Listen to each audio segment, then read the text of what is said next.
Fala galera, sejam bem-vindos a mais uma aula aqui no canal. Hoje nós vamos aprender tudo sobre a reprodução das plantas e também outras curiosidades, outras características desse grupo fascinante de seres vivos. As primeiras plantas terrestres surgiram possivelmente a partir de algas verdes que viviam nos mares, rios e oceanos. E essas plantas elas surgiram através do processo ou dos processos evolutivos, através da evolução. As briófitas e as pteridófitas são as plantas que nós temos hoje mais parecidas com as primeiras plantas que surgiram no passado. Os 4 principais grupos de plantas que nós vamos estudar hoje são os grupos das briófitas, das pteridófitas, gimnospermas e as angiospermas. As briófitas são as plantas de pequeno porte, conhecidas como musgos. Essas plantas elas vão medir poucos centímetros, são bem pequenas e formam uma espécie de tapete verde sobre troncos e pedras em locais úmidos e sombreados. Então, se você vê um tapetinho verde assim, onde está caindo a água do ar-condicionado, ou na beira de um rio, de um lago, sobre um tronco que está caído na beira do rio, ou sobre uma pedra, ou sobre o solo, bem às margens do rio ou de um lago, aquilo ali são briófitas, são as primeiras plantas que ocuparam o ambiente terrestre. Então são plantas bem primitivas, bem simples. Essas briófitas, elas têm algumas características que as diferenciam dos demais grupos de plantas. A principal característica que as diferencia dos demais grupos de plantas é que as briófitas são avasculares, ou seja, elas não possuem vasos condutores de seiva por onde flui a seiva bruta, a água e sais minerais que vai geralmente nas plantas, vai da raiz até as folhas, e nem os canais que flui a seiva elaborada, que contém água e açúcares que foram produzidos na fotossíntese.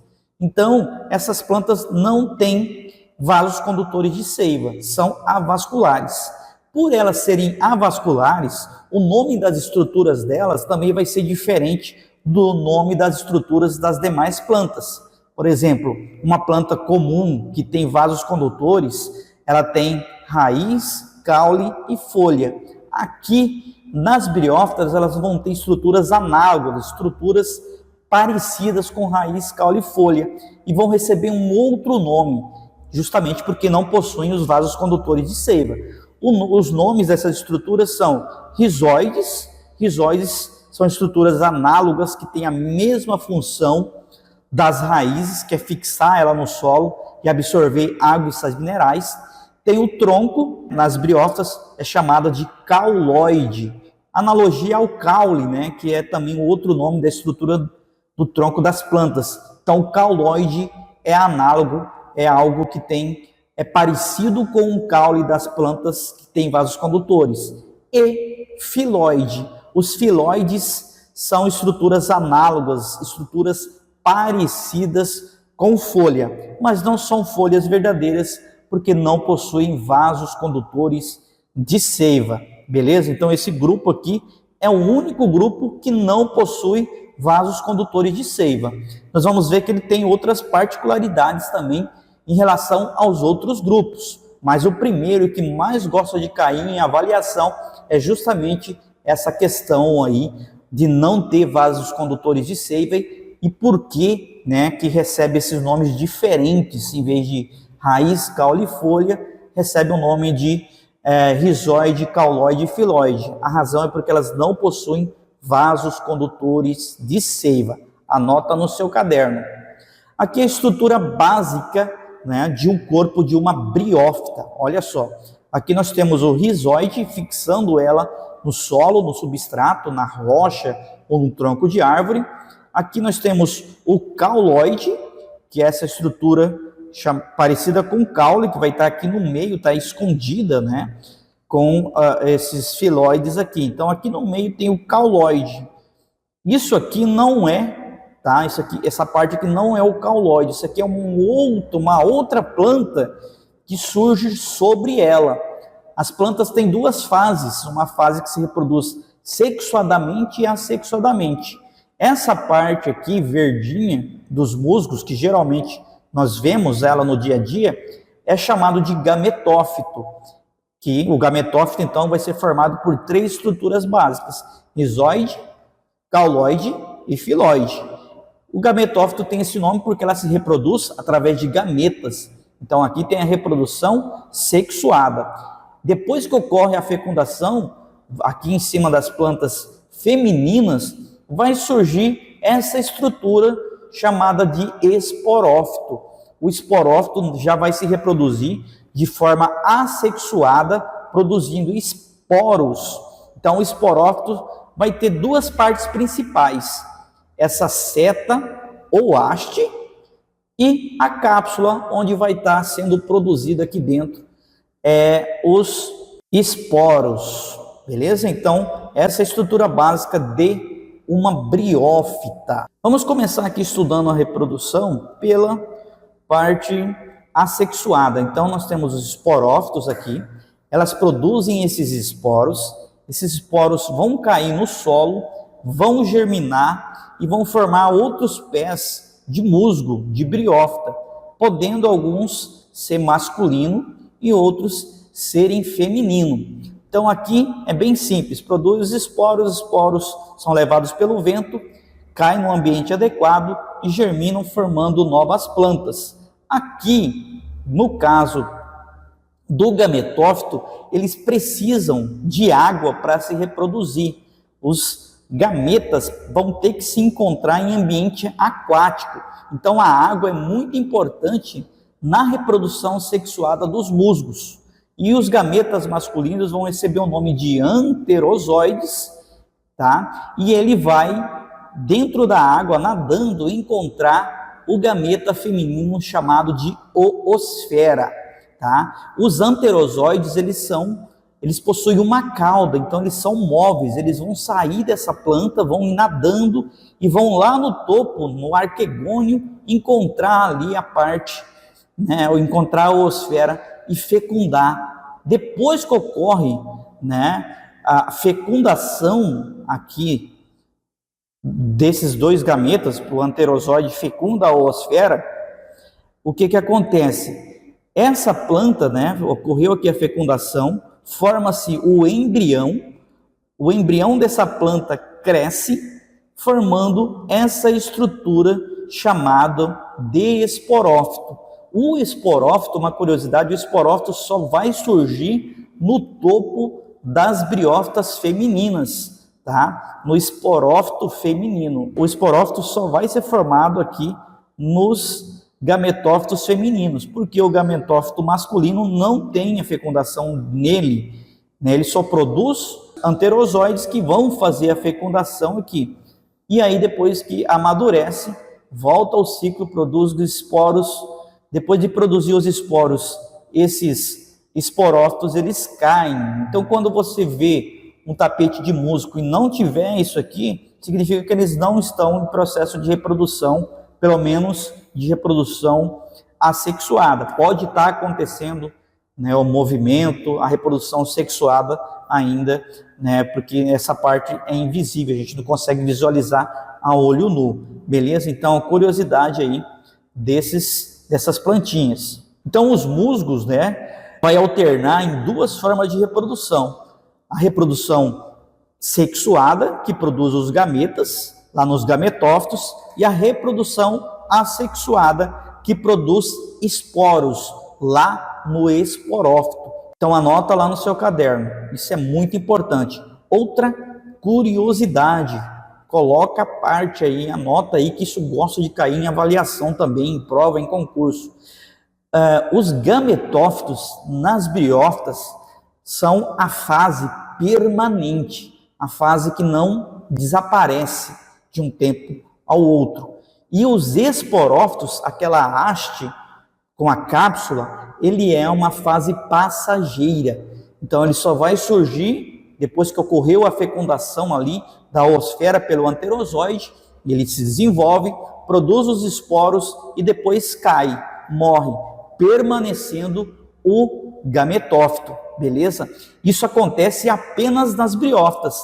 Então, apenas as briófitas O gametófito é a fase duradoura. Nas demais plantas, pteridófitas, gimnospermas e angiospermas, é o inverso, tá? Isso é importante anotar. A fase duradoura é o esporófito. Então, se você tem uma samambaia na sua casa, um pé de manga, essa árvore grande, essa árvore que tem raiz, caule e folha, tá? Ela é, na verdade, um esporófito. O gametófito é microscópio, é invisível a olho nu, só é possível de visualizá-lo através do microscópio, beleza? Então anota aí, coloca no comentário também para fixar na cabeça de vocês aí, na cachola, né? E se cair na prova do concurso, do vestibular, ou na prova da professora de ciência, de biologia, você vai tirar 10 e vai gabaritar a prova de vocês sobre reprodução de plantas. O segundo grupo de plantas aqui são as pteridófitas, é o grupo das samambaias e das avencas, dos xaxins também, tá? Elas são muito utilizadas como plantas para enfeitar as casas das pessoas, nas residências. Então são plantas ornamentais. E tem plantas também muito pouco conhecidas que são as salvíneas. Ao contrário, então, dos musgos, essas plantas aqui possuem vasos condutores de seiva. Por esse motivo, então, as pteridófitas podem atingir tamanhos muito maiores do que musgos. Tem pteridófitas de 8 a 10 metros de altura, tá? Essa presença de vasos condutores aqui nas pteridófitas faz com que elas tenham um nome das partes do corpo chamadas de raiz, caule e folha, diferente, né, das partes do corpo das plantas das briófitas. Então, por possuírem vasos condutores, então agora elas possuem raiz, caule e folha. E aqui a estrutura básica de uma pteridófita, de uma samambaia que está se reproduzindo, tá? Olha só, você vai poder olhar na sua samambaia agora aí e saber se elas estão reproduzindo. Mas vem comigo, vamos aprender primeiro aqui o nome, né, as partes aqui dessa planta. Olha só, ele vai ter uma espécie de tronco, mas esse tronco ele é subterrâneo, ele é deitadinho, ou caule, né? Esse caule, então, subterrâneo, que vai estar em contato com o solo, é chamado de rizoma. E nesse rizoma vai estar as raízes, fixando ela ao substrato. E saindo do rizoma, nós vamos ter o quê? Nós vamos ter as folhas. E essas folhas são repartidas por partes menores, chamada de folíolo. Se você olhar embaixo da sua samambaia, nos folíolos, e eles estiverem nesses pontinhos meio marrom, meio escurinhos aqui, elas estão se reproduzindo. Olha só que legal. Se tiver isso aqui, elas estão se reproduzindo. Porém, se não tiver lisinho assim, sem esses pontinhos, elas não estão se reproduzindo. Esses pontinhos são soros, tá? É ali dentro que vai estar o esporófito, que está produzindo esporos. Esses soros só surgem quando esse esporófito está produzindo esporos. Depois que ele produz esporos, desaparece, mantendo apenas a folha. Então, olha aí na sua samambaia, se você tem samambaia, e coloca no comentário aí se a sua samambaia está reproduzindo nesse momento. E por quê? Porque se ela tem os pontinhos, os soros, ela está se reproduzindo. Se não tem os pontinhos, não está se reproduzindo, beleza? Corre lá no comentário e coloca aí se a sua samambaia está reproduzindo. E esse aqui é o ciclo de vida de uma pteridófita. Então ela tem aqui o esporófito adulto, onde vai ter os soros, que são esses pontinhos. Desses soros são estruturas produtoras de esporos. Esses soros produzem então esses esporos são levados pelo vento. Ao caírem no solo, no local úmido e sombreado, eles germinam formando, né, uma estrutura aí chamada de prótalo. Esse prótalo é um esporófito jovem, tá? Então os esporos germinam originando esses prótalos. Esse prótalo ele é muito pequeno. Essa fase reprodutora aqui, o prótalo, é o gametófito. Ele é hermafrodita, ele tem as duas estruturas produtoras de gametas, tanto masculina quanto feminina. Então ele tem aqui, né, o que produz o arquegônio, que produz a oosfera, e aqui os anterozoides também sendo produzidos na outra parte desse protalo. Ele é pequeno, tamanho da unha do dedinho mindinho de vocês, às vezes a metade, dependendo da espécie, é bem pequeno e rápido, ele desaparece muito rápido. Após ocorrer então a produção dos anterozoides, esses anterozoides vão nadar até a oosfera, fecunda a oosfera, e aí começa a desenvolver aqui uma nova planta, um novo esporófito. Esse esporófito, vai crescer aqui e vai depois formar, ficar adulto e produzir aqui, podendo produzir esporos. Então a reprodução sexuada ocorre aqui, e é a fase que desaparece rapidão, é muito rápido. Então o esporófito é a fase duradoura e o gametófito é a fase passageira, Então, dos esporos surge o protalo, que é o gametófito, que produz os gametas, nesse caso são hermafroditas. Após ser fecundada a oosfera, desenvolve uma nova planta, um novo esporófito, e o protalo desaparece, beleza? Bem facinho a reprodução dessas pteridófitas. Então, o protalo é o gametófito das pteridófitas. Anota no seu caderno. E ao contrário do que aconteceu lá nos musgos, nessas plantas, o esporófito é a fase mais desenvolvida e duradoura do ciclo. As pteridófitas também dependem da água para reprodução, só lá na fase sexuada.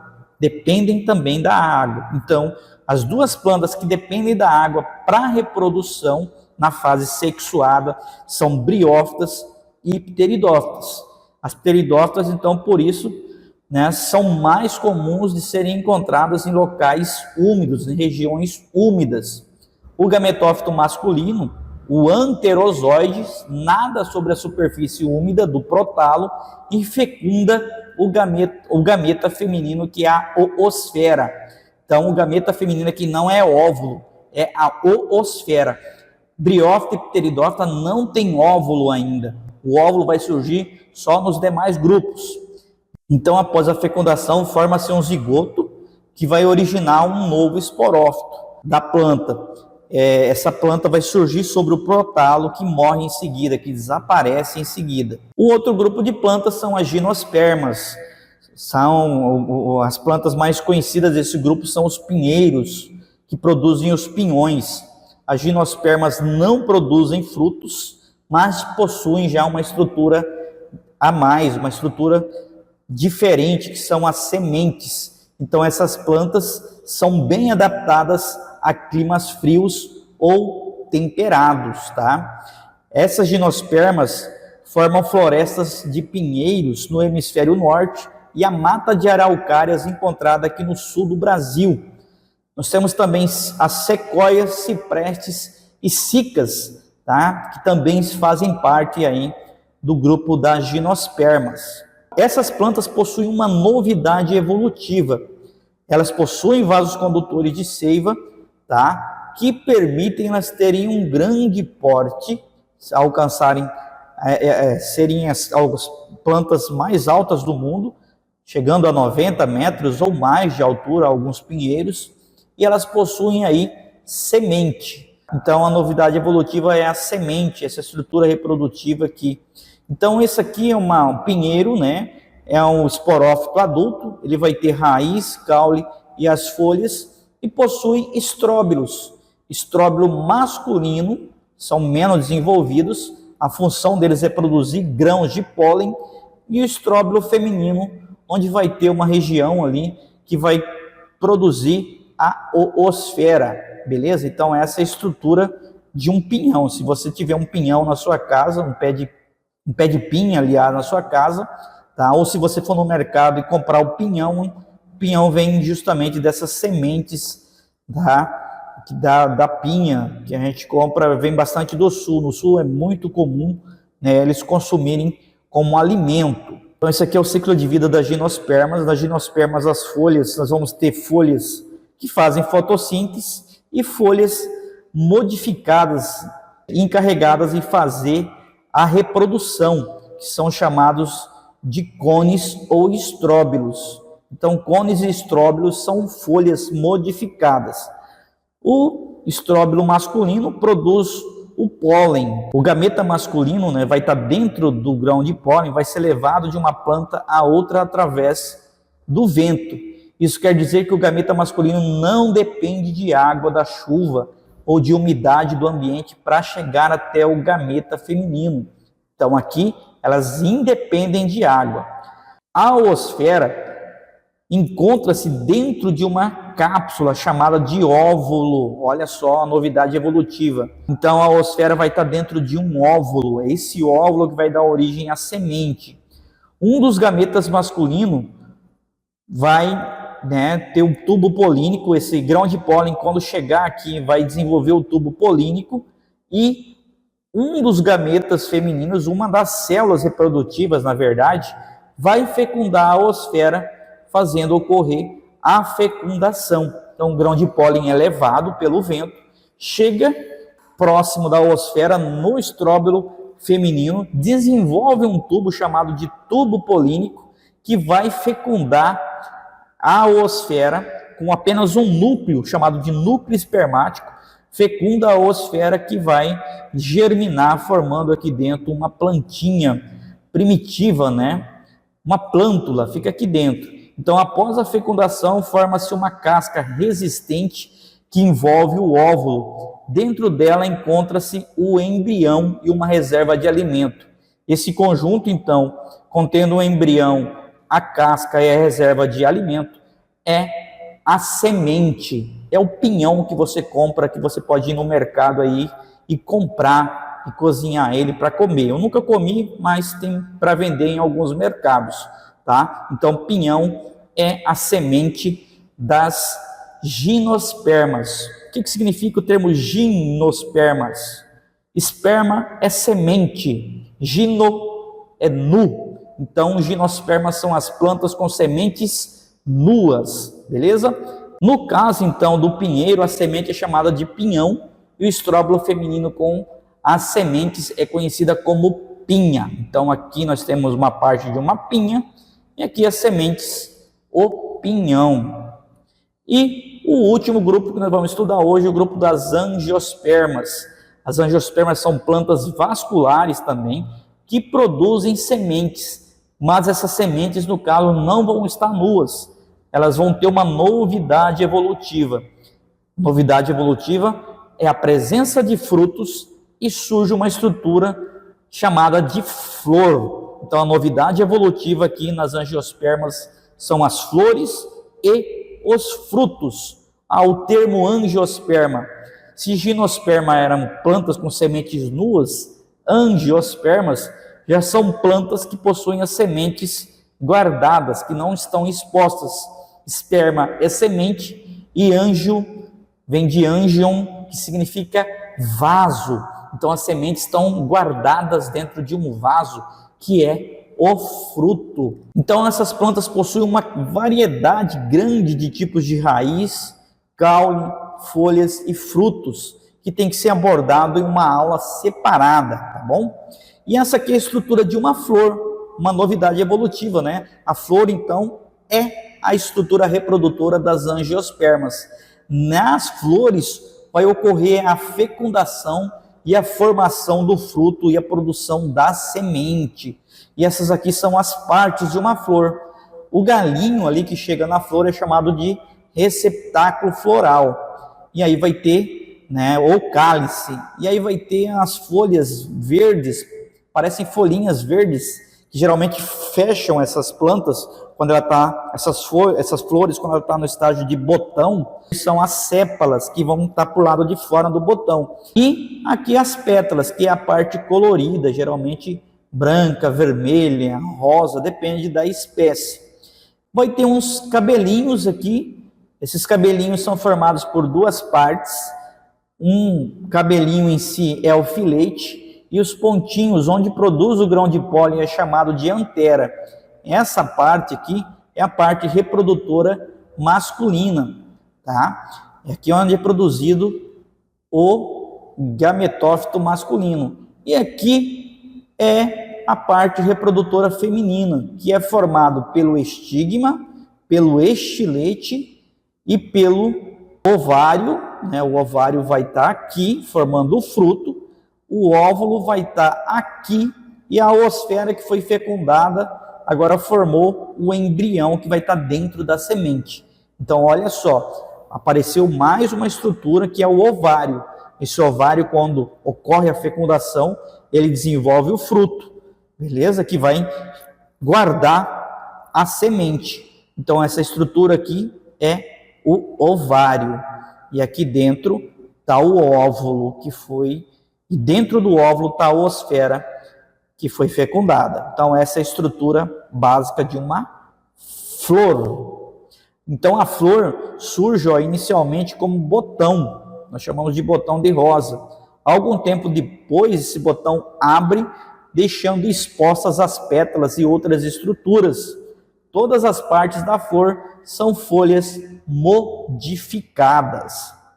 Os insetos e outros animais que se alimentam do néctar, que é um tipo de açúcar que é liberado pelas flores, ou pólen, elas fazem o transporte do pólen de uma planta para outra, fazendo o processo de polinização. Então, essas plantas aqui, elas não dependem apenas do vento para a reprodução, elas dependem de animais, de insetos, de pássaros para fazer o transporte dos grãos de pólen de uma planta para outra. Então, muito importante a conservação das abelhas, tá? Para a reprodução das plantas. Muitas plantas polinizadas por insetos apresentam pétalas coloridas que os insetos distinguem com facilidade. Essas plantas geralmente produzem substâncias aromáticas, cheiro, né? Para atrair esses insetos. E aqui o ciclo de vida de uma angiosperma. Olha só. Vamos começar aqui, ó. Após a fecundação, as partes do óvulo que envolve o embrião se desenvolvem em um conjunto, formando a semente. O ovário, onde está o óvulo, também se desenvolve e origina o fruto, tá? Então aqui nós temos a planta, aqui produz os grãos de pólen. O grão de pólen é levado por insetos ou pássaros até essa parte, cresce aqui um tubo polínico, levando o núcleo aqui dentro a encontrar aqui a oosfera. Ao encontrar a oosfera, ocorre a fecundação, vai ter várias oosferas e apenas um núcleo espermático ou vários núcleos espermáticos, dependendo da espécie, vai fecundar aqui. Nesse caso, fecundou apenas um, e aí ele vai formar o embrião. Tá? Forma o embrião que vai ficar aqui dentro e o óvulo vai formar a semente. E essa semente vai estar envolta pelo fruto. O fruto, ele é originado a partir do desenvolvimento do ovário. Então é importante lembrar disso. Então essa aqui é uma forma bem resumida, né, de como se dá a reprodução das plantas. Tá bom? E depois o que é a estrutura do fruto? O fruto ele vai ser composto basicamente por algumas estruturas, como o pericarpo e a semente. Vai ter o epicarpo também, que é a parte de fora, a casca, a parte de fora da casca. O mesocarpo, que é a parte de dentro da casca. O endocarpo, que seria a parte, né, onde que a gente se alimenta, aqui do caso da laranja. E a semente. Então essa estrutura de um fruto suculento, né? De uma laranja ou de um limão, né? Ou de um fruto carnoso também. Fruto e fruta têm significados diferentes. Fruto e fruta têm significados diferentes. O fruto corresponde ao ovário desenvolvido. Então, fruto é o ovário que se desenvolveu. O termo popular fruta já indica partes comestíveis da flor que nem sempre corresponde ao desenvolvimento do ovário, beleza? O caju, por exemplo, o pessoal fala que é fruta, não é. Aquilo não é o fruto do caju, na verdade é o que nós chamamos de semente. Aquela parte que a gente faz o suco é um pseudofruto, tá? Aquela parte da maçã que nós comemos também é um pseudofruto. A maçã, o fruto de verdade, né, vai estar só naquela partezinha onde está a semente. Então, toda aquela parte que a gente come, que a gente fala que a fruta, não é fruto de verdade. O fruto é só lá dentro, tá? São curiosidades. As substâncias nutritivas de muitos frutos vão atrair animais que comem os frutos, jogam fora as suas sementes. Estas sementes se espalham pelo solo, podendo dar origem a novas plantas. Então, os animais são dispersores de sementes. Elas não só jogam, né? Como quando elas comem e engolem essas sementes, como os pássaros, eles vão depois, bem longe do local de onde eles comeram, vão defecar essas sementes. Essas sementes vão nascer, dando origem a novas plantas. E algumas plantas só germinam depois de passar por dentro do tubo digestório de algum ser vivo, de algum animal. Isso é curiosidade que cabe um vídeo aí, se você quiser, coloca no comentário que a gente faz um vídeo falando dessas curiosidades, tá bom? A dispersão das sementes não é feita somente por meio desses animais, tá? Não é feito somente através da ingestão. Existem algumas sementes que são modificadas, né, que podem ser levadas pela água ou pelo vento, transportados no corpo de animais, como é o caso do carrapicho. O carrapicho também é um tipo de fruto, né, que tem uma adaptação para grudar no pelo de animais e ser transportado para longe, para infestar outras partes e desenvolver novas plantas. Essa é a nossa aula, espero que você tenha aprendido bastante, espero que você tenha gostado. Vai nos comentários, coloca o que você aprendeu, o que você achou de mais curioso, coloca aí se você olhou a sua samambaia, se ela está reproduzindo ou não, beleza? E se inscreve no canal se não é inscrito, compartilha com seus amigos da classe, com seus amigos da escola. Um forte abraço e até a próxima aula. E se você quer que a gente faça um vídeo especial, coloca no comentário que assim que possível a gente vai estar produzindo. Tchau, tchau.